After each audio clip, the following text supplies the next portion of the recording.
بسم اللہ الرحمن الرحیم۔ السلام علیکم۔ آج کا ٹاپک ہے تخلیق آدم اور آدم علیہ السلام سے قبل زمین پر رہنے والی مخلوقات۔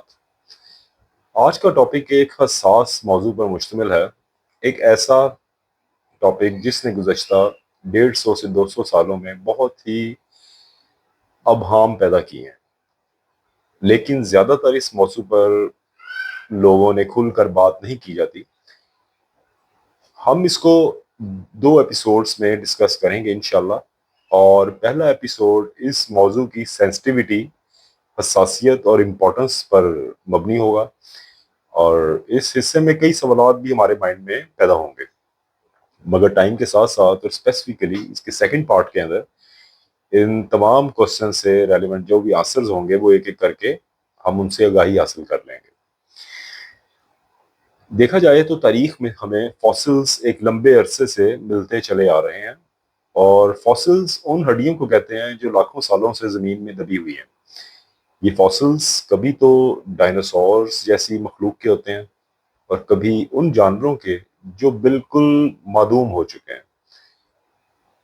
تاہم 1856 میں جرمنی میں ایک ایسی دریافت ہوئی جس نے فیوچر کے ورلڈ کو یکسر بدل کر رکھ دیا، اور بہت سے ریلیجنز کو، مذاہب کو چیلنج کر دیا، یہاں تک کہ ہمارے پیارے دین اسلام کو بھی۔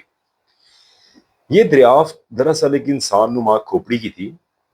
انسان نما سے مراد، اس کہنے کی مراد یہ ہے کہ وہ دیکھنے میں تو انسان سے مشابہ تھی، مگر وہ سائز میں انسانی سکل، انسانی کھوپڑی سے کافی بڑی تھی، اور بظاہر یہی لگتا تھا کہ کوئی ایسی مخلوق جو انسان سے ریزمبلنس والی مخلوق ہے، یہ اس کی کھوپڑی ہے۔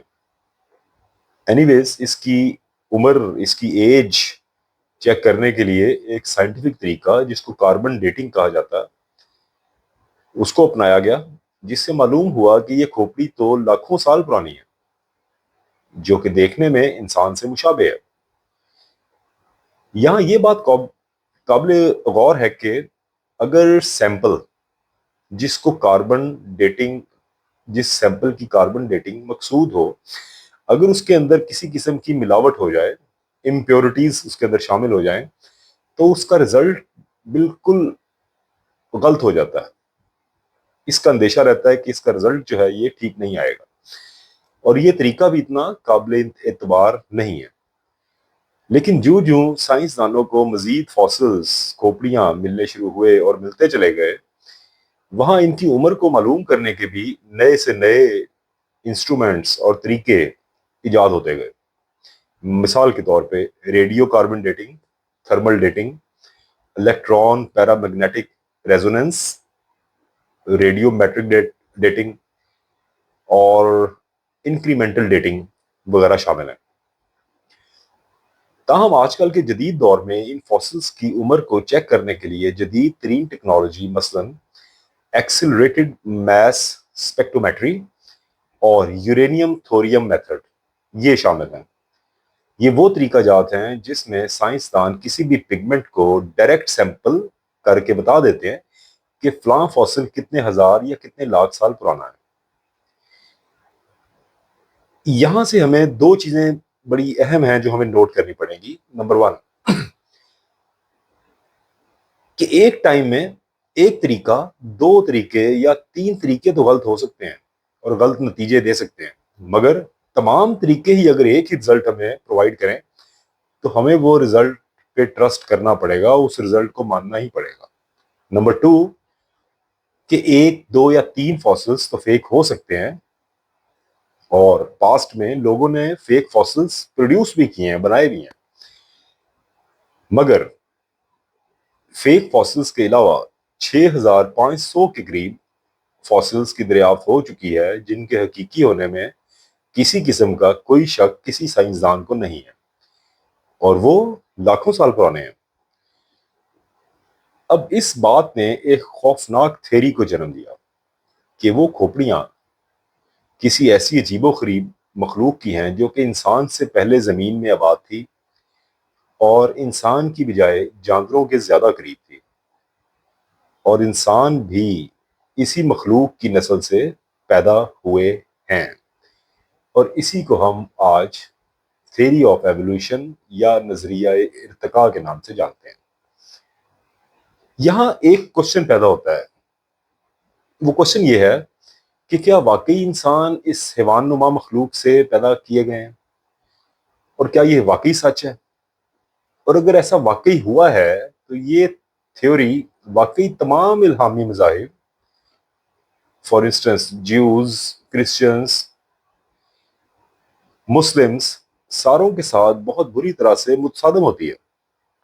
جیسا کہ ہمیں اس چیز کا نالج ہے کہ پہلے انسان حضرت آدم علیہ السلام جو ہیں ان کو اللہ تعالیٰ کی ذات پاک نے مٹی سے پیدا کیا تھا، مگر یہ تھیوری کہتی ہے کہ انسان کسی حیوان نما مخلوق سے پیدا ہوا ہے۔ لہٰذا اسی تصادم سے، اسی کنفرنٹیشن سے بچنے کے لیے تمام ریلیجنز کے مذہبی اسکالر جو تھے وہ فرنٹ پہ آتے ہیں اور اپنی اپنی تھیریز پیش کرتے ہیں۔ جیسا کہ عیسائیوں نے تو کہہ دیا کہ یہ سب ڈھانچے اور فاسلز ایکچولی بیس لیس ہیں، جھوٹ پہ مبنی ہیں، فراڈ ہیں، اور ان کو خدا نے صرف ہمارا ایمان ٹیسٹ کرنے کے لیے زمین میں رکھا ہے۔ اسی طرح یہودیوں نے بھی ان کو جھوٹا کہہ کر اپنی جان چھڑوانے کی کوشش کی۔ لیکن دین اسلام کے اندر دیکھا جائے تو لوگوں کی جو اوپینین تھی وہ تقسیم ہونا شروع ہو گئی۔ کچھ اسکالرز نے اس معاملے میں خاموشی اختیار کر لی، کچھ اسکالر جو تھے انہوں نے نظریہ ارتقاء کے کچھ حصوں کو مان لیا اور کچھ حصوں کو ریجیکٹ کر دیا یا ان کا انکار کر دیا۔ کچھ اسکالرز کے مطابق ارتقاء صرف ایک اندازہ ہے، ایک دھوکہ ہے، ایک فراڈ ہے، اور کچھ بھی نہیں ہے۔ مگر ایک بات تو بڑی کلیئر ہے کہ اتنا کہہ دینے سے آج کے دور میں، پڑھے لکھے دور میں، ماڈرن ایج کے اندر آپ اس طرح کی بات کر کے اس ایشو سے یا اس تھیوری سے جان تو نہیں چھڑا سکتے۔ آپ کو کہیں نہ کہیں لوگوں کو سیٹسفائی کرنا پڑے گا، ان کو لاجیکل وے سے ان کو آنسر تو دینا پڑے گا، اور لوگ جو ہیں پڑھے لکھے لوگ وہ ڈیفینیٹلی وہ سوال کرتے ہیں۔ یہاں تک کہ 1970 میں ترکی، سعودی عرب، لبنان اور پاکستان، ان ممالک کی طرف سے باقاعدہ طور پر ایک تحریک چلانی پڑ گئی کہ ایوولوشن ایک فراڈ ہے، جھوٹ ہے، وغیرہ وغیرہ۔ بالآخر اسکالرز نے ایک اور اس کا سلوشن ڈھونڈ لیا۔ ہمارے جو مذہبی اسکالرز تھے انہوں نے کہا کہ جو چیز قرآن پاک میں ان ڈیٹیل ڈسکس نہیں ہوئی اس پر بحث کرنے کی کوئی ضرورت نہیں ہے، لہٰذا ہمیں توقف سے کام لینا چاہیے۔ ان کا یہ فیصلہ تو انہوں نے کر لیا، مگر تاریخ سے ہمیں بڑا کلیئر پتہ چلتا ہے کہ یہ توقف جو ہے اس سے فائدے کی بجائے الٹا بہت زیادہ نقصان ہی اٹھانا پڑا ہے۔ وہ کس طرح؟ وہ اس طرح کہ اس وقت صورتحال یہ ہے کہ 19% مسلمان اس بات پہ کنونسڈ ہیں کہ انسان ارتقاء کی ہی پیداوار ہے، اور جب میکگل یونیورسٹی نے 2009 میں پاکستان کے ہائی سکولز میں ایک سروے کروایا اور ہائی سکولز کے اسٹوڈنٹ سے پوچھا گیا کہ ان فاسلز کو دیکھ کر آپ کیا کہہ سکتے ہیں کہ کیا انسان کی پیدائش ان سے ہوئی ہے، تو آپ کو پتہ ہے کہ 86% ہمارے اسٹوڈنٹس کا جواب ہاں میں ہی تھا۔ اور دیکھا جائے تو ان ہاں کہنے والوں کی تعداد دن بدن بڑھتی ہی جا رہی ہے، یہاں تک کہ ایران اور افغانستان جیسے کنزرویٹو ممالک میں بھی 36% لوگوں کی رائے اس سوال کے جواب میں ہاں پر ہی مشتمل تھی۔ یہی وجہ تھی کہ جب داعش نے 2014 میں ISIS نے 2014 میں موصل عراق کے اوپر قبضہ کیا تو انہوں نے تمام سکولز کے اندر بایولوجی جیسے سبجیکٹ پر مکمل طور پر پابندی عائد کر دی۔ اب یہاں تک پہنچ کر یہ بات تو ہمیں بڑی کلیئر ہو جاتی ہے کہ یہ میٹر اتنا چھوٹا یا اتنا سمپل نہیں ہے جس کو ہمارے اسکالر نے سمجھا ہے۔ ایون کہ مسلمانوں اور عیسائیوں میں کافی لوگ یہاں تک ماننا شروع ہو گئے ہیں کہ ہو سکتا ہے کہ زمین پر ایک کی بجائے کئی آدم آئے ہوں، اور میں آپ لوگوں سے امید کرتا ہوں کہ یہاں تک جب ہم چیپٹر میں آتے ہیں تو آپ لوگوں کو اس موضوع کی سنجیدگی اور حساسیت کا احساس بخوبی ہو گیا ہوگا کہ اس پر دلائل کے ساتھ بات کرنا کتنا ضروری ہے۔ لہٰذا میرے خیال کے مطابق اب ہمیں دلائل سے بات کرنے کے لیے بہت غور سے ہمارے ہولی بک قرآن مجید، احادیث مبارکہ اور خود ان فاسلز کو اسٹڈی کرنا پڑے گا۔ چلیں آئیں ہم اس چیز پہ دیکھتے ہیں کہ ہمیں قرآن پاک، احادیث اس کے بارے میں کیا گائیڈ کرتی ہیں۔ اب یہ ڈھانچے کتنے عجیب و غریب ہیں، ان کے متعلق کچھ بات کرتے ہیں۔ 1974 میں ایتھوپیا سے ایک ڈھانچہ دریافت ہوا جو کہ 2 ٹانگوں پر چلنے والی کسی مخلوق کا تھا، اور یہ عورت یا عورت جیسی کسی مخلوق کا ڈھانچہ تھا، یعنی کہ فیمیل ڈھانچہ تھا، جس کو مقامی لوگوں نے نام دیا ڈسکنیش، جس کا مطلب ہے کہ تم بہت ہی پیاری ہو۔ دنیا آج اس فاسل کو لوسی کے نام سے جانتی ہے، اور پچھلے 50 سال میں لوسی کو کئی ممالک لے جا کر اس کے اوپر ریسرچ بھی کی گئی۔ اور اگر آپ کو یاد ہو تو 2013 میں 2013 میں لوسی نامی ایک فلم ہالی ووڈ سے بنائی گئی تھی جو کہ اسی ریفرنس پر مبنی تھی۔ مختلف ریسرچز کے بعد پتہ چلا کہ لوسی آج سے آلموسٹ 32 لاکھ سال قبل اس زمین پر چلتی پھرتی مخلوق تھی، اور یونیورسٹی آف ٹیکسس نے اپنی ریسرچ میں یہ بھی بتلایا کہ لوسی ایک درخت سے گر کر مری تھی اور بعد میں اس کو کسی جانور نے کھا لیا، ایون کہ اس جانور کا ایک دانت آج بھی لوسی کی ہپ بون، جو کمر کی ہڈی ہوتی ہے، اس کے اندر پیوست ہے۔ لوسی کے بعد دیکھا جائے تو اسی طرح کے مزید 2 ڈھانچے، جن میں سے ایک ایتھوپیا سے ملا تھا، اس کی ایج آلموسٹ 20 لاکھ سال پرانا ہے، اور وہ 20 لاکھ سال پہلے سائنسدانوں کے مطابق وہ اس زمین پر چلتا پھرتا تھا۔ اور دوسرا کینیا سے ملا ایک ڈھانچہ جس کو ٹرکانا بوائے کے نام سے منسوب کیا جاتا ہے، اور یہ ایک نوعمر لڑکے کا ڈھانچہ تھا۔ یہاں میں آپ کو 2 بہت ہی عجیب ڈسکوریز بتانا چاہتا ہوں۔ پہلی تو آج کے اسرائیل میں ہوئی، اور یہ 1-2 نہیں بلکہ مکمل طور پر 9 ڈھانچے اکٹھے ملے تھے، جن کو قذفے کہا جاتا ہے، اور یہ ایک ہی فیملی کے 9 ڈھانچے تھے، جن میں ایک ڈھانچہ ایک چھوٹے بچے کا بھی تھا۔ اور اس کے بعد دوسری دریافت انڈونیشیا کی غار لیانگ بوا سے ہوئی تھی، اور یہاں بھی 9 ڈھانچوں پر مشتمل پوری فیملی کے فاسلز ملے تھے۔ مگر سب سے عجیب بات یہ تھی کہ اس غار سے ملنے والے یہ 9 ڈھانچے سب کے سب 3 فٹ سے زیادہ کسی کی بھی ہائٹ نہیں تھی، میکسیمم ہائٹ اس کے اندر 3 فیٹ تھی، اس لیے ان کو ہابٹس یعنی بونے نام دیا گیا۔ یہ سب لاکھوں سال پرانے ڈھانچے اور فاسلز ہیں۔ یہاں تک پہنچ کر معاملات کافی الجھ جاتے ہیں، اور جرمنی میں ہوئی ایک دریافت جو 1856 میں ہوئی تھی، جس میں جو ڈھانچہ ملا وہ انسان سے پہلی گزری مخلوق نیاندرتھلز کا تھا، جو آج سے تقریباً 4.5 لاکھ سال پہلے اس دنیا میں ظاہر ہوئے تھے، اور انسان سے تقریباً 40,000 سال پہلے وہ ان کی جو نسل تھی وہ بالکل معدوم ہو گئی، ختم ہو گئی، اور یہ نسل نیانڈرتھلز جو ہے یہ اب تک کی سب سے زیادہ مشہور نسل ہے۔ یہاں تک پہنچ کے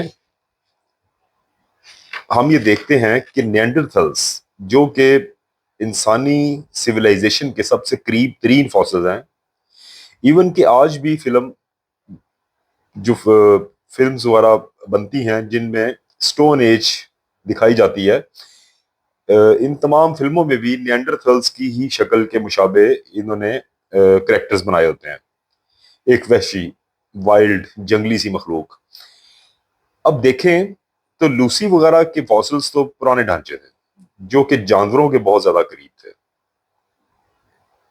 فار ایگزامپل ان کی کھوپڑیوں کے سائز کافی زیادہ بڑے تھے as compared to human skull, مگر نیانڈرتھلز کا معاملہ بالکل مختلف ہے، اور یہ انسان کے بہت قریب اور ملتے جلتے ہیں۔ مثال کے طور پہ ان ڈھانچوں کو دیکھ کر یہ بات دریافت کی جا چکی ہے کہ یہ مخلوق نیانڈرتھلز غاروں میں رہا کرتے تھے، وحشی قبائل پہ مبنی تھے، خون خوار تھے۔ ان کے مردوں کا قد تقریباً 5 فٹ 6 انچز اور عورتوں کا قد 5 فٹ کے قریب ہوا کرتا تھا۔ یہ آگ جلانے سے یہ جلایا کرتے تھے، ان کو آگ جلانے سے واقفیت حاصل تھی، آگ پہ کنٹرول کرتے تھے۔ اس کے علاوہ یہ جھنڈ میں اکٹھے غول کی صورت میں شکار کیا کرتے تھے جنگلی جانوروں درندوں کا۔ اس کے علاوہ ان کے گھٹنوں کی ساخت یہ بتاتی ہے کہ وہ بہت مضبوط جسامت اور بآسانی 30 سے 40 میل بھاگنے والے جاندار تھے۔ ان کے متعلق یہ تمام باتیں جان کر آپ کو کیا لگ رہا ہے؟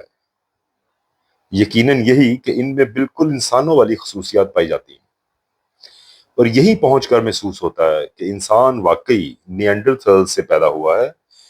اور یہاں سے اس چیپٹر کا اگلا پارٹ شروع ہوتا ہے، جہاں ہم یہ دیکھیں گے کہ ان سوالات کو ہم نے ایڈریس کیسے کرنا ہے۔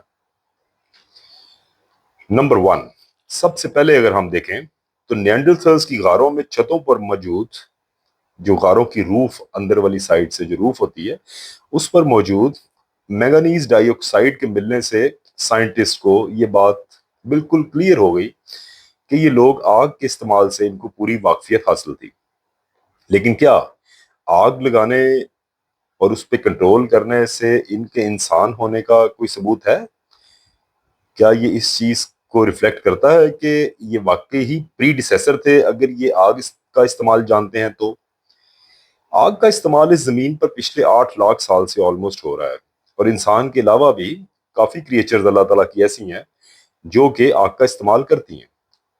فار ایگزامپل، مثال کے طور پہ آپ نے کبھی آسٹریلیا کے عقاب کی نسل میں پائے جانے والا ایک یہ بریڈ ہے جس کو بلیک کائٹ کہتے ہیں، اس کے متعلق سنا ہے؟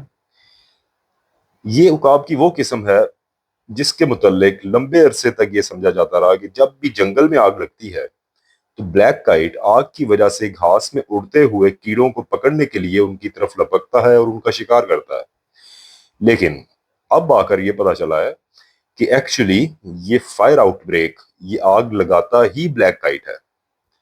یہ سورج کی حدت میں پڑی سوکھی لکڑیوں کو اٹھا کر ایک خشک جگہ پر جمع کرتا ہے، جہاں پہ شدید گرمی کی وجہ سے جب ان کا ٹیمپریچر انکریز ہوتا ہے تو ان میں ہلکی سی چنگاری یا آگ لگتی ہے۔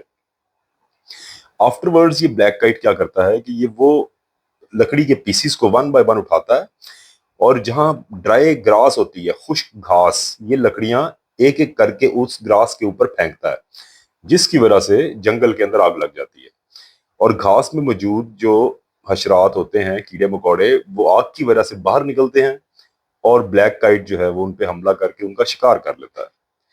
یعنی کہ اس بات سے یہ بات بڑی کلیئرٹی میں آ جاتی ہے کہ آگ کا، فائر کا استعمال صرف انسان ہی نہیں کرتے بلکہ اللہ تعالیٰ کی بہت سی دوسری مخلوقات کرتے ہیں، اور انہی کے اندر سے ایک نیانڈرتھلز بھی تھے۔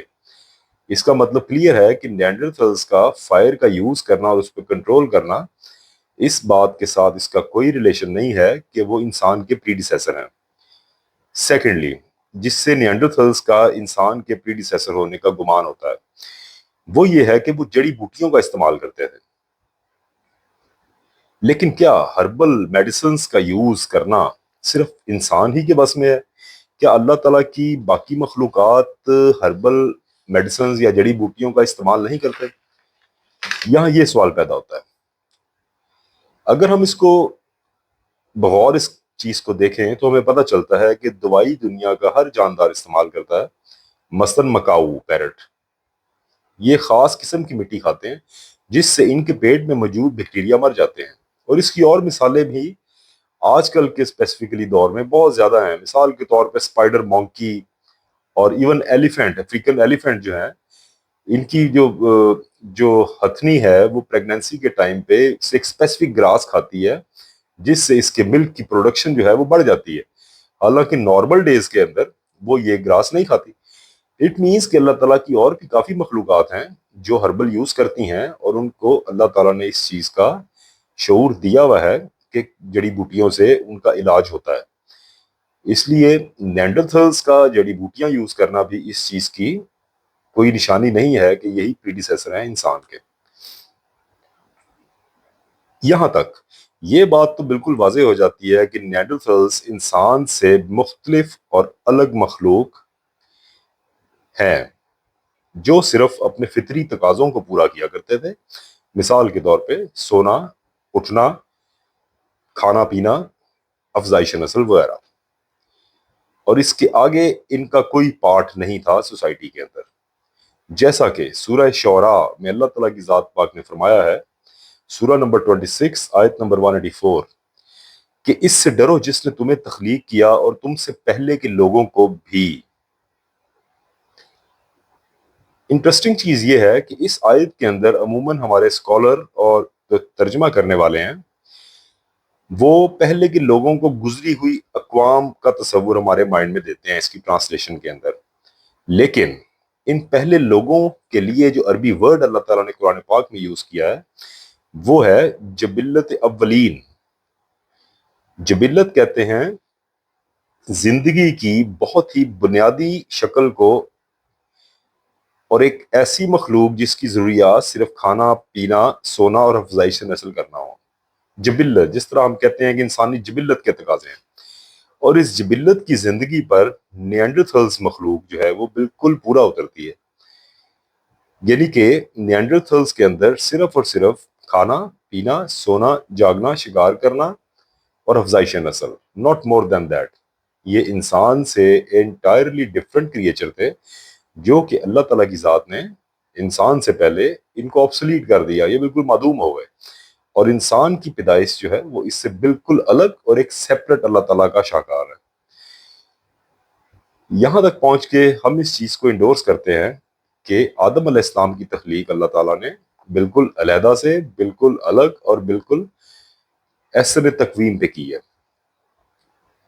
ان کو زبان کا گفٹ دیا جب ان کی پیدائش کی، اور جس طرح اللہ تعالیٰ فرماتا ہے کہ اللہ نے آدم کو اپنا نام سکھا کر فرشتوں کے سامنے کیا، سورہ بقرہ آیت نمبر 31. انشاءاللہ ہم نیکسٹ ایپیسوڈ کے اندر اس کو اب ڈیٹیل ڈسکس کریں گے کہ آدم علیہ السلام کی تخلیق کیسے ہوئی. اس کا جو مین کروشل پارٹ تھا جس کا میں نے آپ سے سٹارٹ میں آپ سے ذکر کیا کہ ہمارے مفسرین اور ڈفرینٹ الہامی مذاہب کے مفسرین بھی اس چیز پہ بڑے پریشان تھے کہ ایولیوشن کی تھیوری جو ہے اس کو ہم نے نگیٹ کس طرح کرنا ہے، یا اس کے ساتھ ہم نے کوپ کس طرح کرنا ہے، اس کو لے کے کس طرح چلنا ہے. مجھے امید ہے کہ آپ تمام کے مائنڈز کے اندر یہ چیزیں کافی حد تک کلیئرٹی پا چکی ہوں گی. اور اگر آپ کو یہ نالج، یہ انفارمیشن پسند آئی ہے تو کائنڈلی اس کو لائک کریں. انشاءاللہ نیکسٹ ایپیسوڈ میں ملاقات ہوگی. Thank you.